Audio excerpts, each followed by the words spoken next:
नमस्कार दोस्तों, आपका स्वागत है आपके अपने YouTube channel Vidhi judicial academy में। मेरा नाम है Vijendra Verma and I am the director founder of the Vidhi judicial academy. We provide coaching for the judicial services exams, and through this video we are trying to reach out to you to provide you full professional exam oriented coaching for the judicial services, and that is free of cost. In classes में we are going to provide you the entire foundation course, including all the books, including all the details, whether it is required for the prelims or mains or for the guidance for the interview. And in the coming lecture I am going to discuss with you the section 2, that is a definition, and please see note it, ये इस section में definitions हैं आपकी section 2A से लेकर के section 2Z तक, and then सब close 2 है। तो for your convenience हमने इन sections को अलग अलग part में divide कर दिया है, so that आप जो definition पढ़ना चाहें उसको देख पाएंगे। लेकिन आई एडवाइज यू कि आपको सभी डेफिनेशंस को बहुत अच्छे तरीके से देखना चाहिए। So let's start the class. Now come to 2W। Subdivision means subdivision of a district. एक डिस्ट्रिक्ट की सब डिवीजन हिंदी में क्या बोलते हैं, इसको देख लेते हैं एक बार। वो सब डिवीजन को हिंदी में क्या बोल रहे हैं? सब डिवीजन को हिंदी उपखंड। लो, इससे कोई हेल्प मिली नहीं है, बस ए पार्ट ऑफ डिस्ट्रिक्ट कह लीजिए। ए district is divided into many सब डिविजन्स। इस डिवीजन की बात कर रहे हैं, this is a sub division. कहाँ डिफाइंड है, इतना इंपॉर्टेंट है बस ये। 2x summons case. Summon case means a case relating to an offence not being a warrant case. बस इतनी सी बात है। Means a case relating to an offence and not being a warrant case. जो warrant case नहीं होगा वो क्या होगा? जैसे हमने पढ़ा था इंक्वायरी एंड ट्रायल। जो ट्रायल नहीं है वो इंक्वायरी है, जो वारंट केस नहीं है वो समन्स केस है। तो हमें क्या आइडेंटिफाई करना पड़ेगा? वारंट केस करना पड़ेगा आइडेंटिफाई। 2Y में क्या डिफाइंड है? विक्टिम डिफाइंड है। ये this term victim was added in the CRPC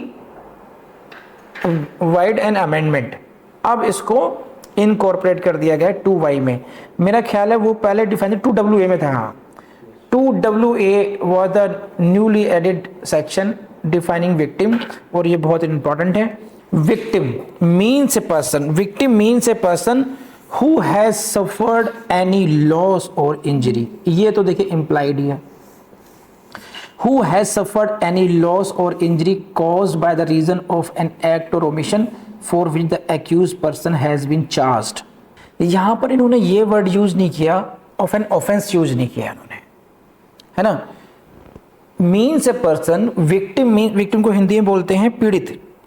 पीड़ित से ऐसा व्यक्ति अभिप्रेत है जो जिसे अभियुक्त के कार्य या लोभ के कारण कोई हानि या क्षति कारित हुई है। देखिए, who has suffered any loss और इंजरी। जिसने कोई लॉस का मतलब होता है हानि, लॉस का मतलब हानि या क्षति हुई है, या तो उसको कोई हानि हुई हो या उसको कोई क्षति हुई हो। लेकिन किससे हुई हो? This is important. Caused by reason of an act और ओमिशन। यहां पर ऑफेंस की बात नहीं की गई है ना। For which the accused person has been charged. जिसका एक्यूज पर आरोप लगा है कि उसने ऐसा किया है। क्यों नहीं कहा इन्होंने? क्योंकि हम इस वाले डेफिनेशन में जो फोकस है वो पीड़ित पर है, विक्टिम पर है। एन एक्ट हो सकता है पता चले कि वो अरे ये तो ऑफेंस है ही नहीं। सपोज करो charge is of allegation is of rape. Rape में एक एक्ट हुआ, सेक्सुअल असॉल्ट हुआ, लेकिन बाद में पता चलता है ये सब तो कंसेंट से हुआ था, हाँ है ना। तो ऑफेंस तो माना नहीं जाएगा। ऑफेंस तो तब माना, अब वो एक्ट रह गया। सेम एक्ट, देखो मैं बहुत टेक्निकली बात कर रहा हूं, अगर आप समझ पा रहे हैं, सुन रहे हो ढंग से तो समझ पाएंगे इसको। Same sexual activity will not amount to an offense because now it is not without consent। वही एक्ट क्या रह जाएगा? एक्ट बन के रहे, only it will be called an act. हाँ है ना? हो सकता है वो प्रूव हो ही ना पाए, ये गलत, मतलब कई बार चीजें प्रूव कर भी दी जाती हैं, एक्यूज ये प्रूव कर दे, भले कंसेंट नहीं थी लेकिन कंसेंट प्रूव कर दे वो उस तरीके से, है ना? इसलिए इन्होंने, ताकि विक्टिम की परिभाषा में विक्टिम जो है वो टेक्निकलिटी से ना फंस जाए, इसलिए उन्होंने बड़े ब्यूटीफुली वर्ड्स का यूज किया है। Act caused by reason of act और ओमिशन। किसके द्वारा? कौन से कार्य, कौन से लोग? For which accused person is charge, जिन कार्यों का उस अभियुक्त पर आरोप लगा है। अब आरोप वो सिद्ध होंगे या नहीं होंगे, उनका क्या होगा, उससे विक्टिम की डेफिनेशन पे फर्क नहीं पड़ेगा, क्योंकि आगे बात चलकर होगी विक्टिम कंपनसेशन की बात होगी, समझे? विक्टिम को राइट्स मिलेंगे, अपील के राइट मिलेंगे, विक्टिम के लिए विक्टिम को एक अलग से ट्रीटमेंट मिलेगा। इसलिए विक्टिम की जो डेफिनेशन है वो किसी डाउट में ना आ जाए, वो किसी पॉइंट पे चैलेंज ना हो कि विक्टिम माने नहीं माने इसको। जैसे मान लीजिए यहाँ पर होता ऑफेंस होता, मान लीजिए एक बार को ये विक्टिम कैसे हो गया, अभी तो पहले यही प्रूव नहीं हुआ ऑफेंस है नहीं है।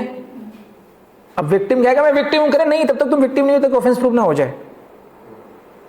तो इसलिए मैंने कहा कि ये इंप्रेसिव डेफिनेशन है उसमें, मेरे ख्याल रटने में भी आसान हो जाएगा आपको इतना टेक्निकली समझ लिया आप लोगों ने। तो the victim is who has suffered any loss और दिस इंजरी। अब आगे पढ़ते हैं क्या है। ये है आपके लिए प्रीलिम्स के बरसते हुए क्वेश्चन हजरात पकड़ लो इन क्वेश्चंस को प्रीलिम्स में। क्या है?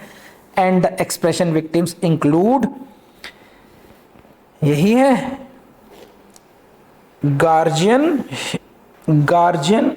और legal heir of such, yes, the expression and includes, change हो गया थोड़ा सा ये, एंड इंक्लूड्स द गार्जियन और legal heir of such victim, ये थोड़ा चेंज किया है डेफिनेशन में, ठीक। तो इसमें खास बात क्या आती है कि विक्टिम जो गार्जियन है, देखिए इंपॉर्टेंट समझिए, ऑफेंस हुआ रेप का, ऑफेंस हुआ मर्डर, विक्टिम कौन हुआ बताओ मुनीत? मर्डर के ऑफेंस से हु इज द विक्टिम? वो तो ब्रह्मा जी से बात कर रहा होगा, एक तो विक्टिम वही है, तो उसको तो बात ही खत्म होगी, काहे की सीआरपीसी, काहे का बीएनएसएस, उसका तो पिंड छूट गया। लेकिन उसके बिहाफ पर प्रोसिक्यूट करना है, उसके बिहाफ पर बहुत सारे एप्लीकेशंस लगनी है, उसके लिए विक्टिम कौन रहेगा फिर? वो गार्जियन, लीगल हेयर, समझ रहे हैं आप ये? और यहीं से क्वेश्चन आता है कि विक्टिम में केवल वही विक्टिम नहीं होगा जिसके विरुद्ध अपराध हुआ है, जो सफरर है उसके गार्जियन यानी कि उसका सीनियर हो एक तरीके से, और उसके लीगल हेयर, हिंदी बोलते हैं उत्तराधिकारी, विधिक वारिस, उसके विधिक वारिस भी हो गए। तो यहां से क्वेश्चन आता है, गार्जियन से भी क्वेश्चन पूछा जाएगा और लीगल हेयर से भी क्वेश्चन पूछा जाएगा। वीडियो आपने देखा, thank you very much. And फिर एक टिप देता हूं आपको, देखिए। तो टिप ये है कि आपने अगर एक सब्जेक्ट कवर कर लिया है तो उस सब्जेक्ट का प्रीवियस ईयर्स का क्वेश्चन पेपर अपना सॉल्व कीजिए और फिर देखिए कितने क्वेश्चंस आपसे सॉल्व नहीं हुए हैं, और जितने क्वेश्चन सॉल्व नहीं हुए हैं फिर एनालिसिस कीजिए क्यों नहीं हुए, आपको डाउट था, आपको याद नहीं था, तो फोकस केवल उन्हीं पर करना है जो क्वेश्चन आपके सॉल्व नहीं हुए। जो क्वेश्चन सॉल्व हो चुके हैं उनको आप केवल रिवीजन में ले जाइए, and now start focusing only on the questions which you could not solve. और फिर देखना धीरे धीरे नंबर ऑफ क्वेश्चंस आपके रिड्यूस होने शुरू हो जाएंगे, और आपका जो मकसद होना चाहिए वो 100% परफॉर्मेंस पर होना चाहिए, और आप कर सकते हैं ऐसा, ये हमेशा विश्वास रखना है आपने, ठीक। और अब क्या करेंगे आप लोग, आपको पता है, go to the next video. Thank you.